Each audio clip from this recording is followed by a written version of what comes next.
So Sony's just dropped a trailer for Ghost of Tsushima's version 1.1 update, giving us a better look at the previously announced co-op multiplayer mode Legends, as well as revealing a few new features coming to the single player included with it. The update appears significantly more substantial than I think anybody was expecting, so I just wanted to go through the trailer itself and talk about some of those new additions to the single player, what the trailer tells us about Legends, as well as a few details not included in the trailer that we've learned from the PlayStation blog post. So the first new feature for the single player is the addition of custom gear loadouts. This was actually kind of a nuisance I forgot to mention in my review of the game, since every armor is tailored towards a certain playstyle. The Ghost armor is more suited for stealth, the Tayadori armor for archery, the Samurai clan armor for combat. You obviously would want to assign charms that boost the playstyle of the armor you're in, but say if you're wearing the Ghost armor with stealth charms assigned, and you want to swap to the Samurai clan armor, you would have to go and manually change each stealth charm to a combat charm one by one. This was really tedious and something I remember having to do very often, but with the new update you'll be able to save charm loadouts to each armor set. So if you get caught sneaking around in the Ghost armor and want to swap to a more combat appropriate loadout, you won't have to reassign your charms individually. Also, you'll be able to save vanity items like masks and headgear to your armor set too.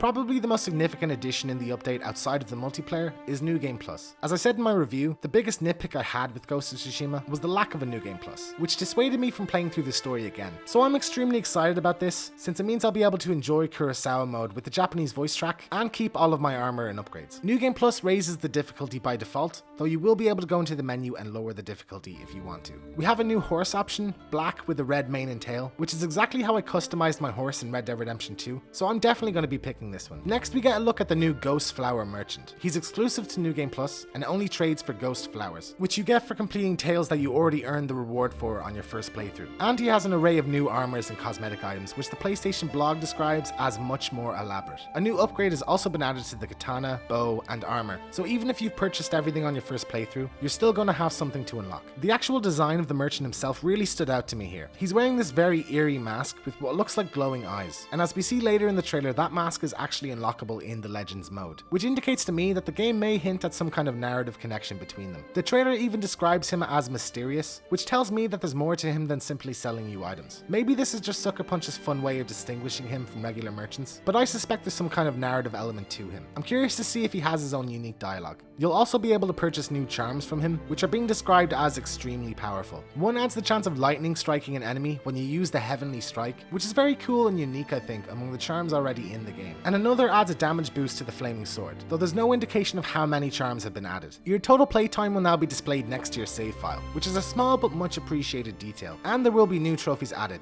one set for New Game Plus and another for Legends, which will be separate from the main trophy list, so they won't count towards your platinum. And lastly, we get a better look at what we can expect from Legends. There will be a set of 2-player story missions, 4-player wave-based survival missions, and there's also going to be a 4-player raid coming a few weeks after launch. The trailer shows off the 4 classes you'll be able to choose from, with their own unique abilities, cosmetic items, and weapons. The Samurai is the assault class based around direct combat. The Hunter specializes in ranged combat. The Ronin serves as the support class, allowing you to heal teammates, and the Assassin focuses on stealth. From the customization screen, we can see that each class is locked to a specific sword stance, and we see a few offensive capabilities like caltrops and dirt throwing, which hopefully will cross over to the single player. Each class also has their own mystical abilities. For example, the Assassin will be able to teleport, and the Ronin can summon a spirit dog, which the PlayStation blog confirms that you'll be able to pet. You'll also be able to use photo mode in Legends, provided all the players have opted in, but I'm curious how that will work, whether it pauses the game for everybody, or just freezes one player while they're using it. Additional options have also been added to photo mode for both single and multiplayer. Legends can be accessed either through the menu, or in the single player via a new character, Gyozan the Storyteller, who will show up in various locations across the open world. Presumably this means the setup for Legends story missions will be told over animatics in the same style as the mythic tales from Yamato, and I think this is a really nice way of integrating Legends into the main game that Sucker Punch didn't really have to bother doing, but it shows just how much effort and care is being put into Legends. Ghost of Tsushima version 1.1 will be available to download free on October 16th, which I think, considering how much content is being added, is incredibly generous on Sony's part, since I don't think anybody could have reasonably complained if this came with a price tag. And I have to say, as somebody who's been starved for new Ghost of Tsushima content since I platinumed it in the week it released, I'm incredibly excited to jump back in. I'll be doing more videos on Legends when I've had a chance to play it myself, so if you enjoyed this and you want to see more, go ahead and hit subscribe. Or you could check out my Ghost of Tsushima spoiler review. Let me know what you're excited for in the update in the comments below. Thanks for watching, and I'll see you next time.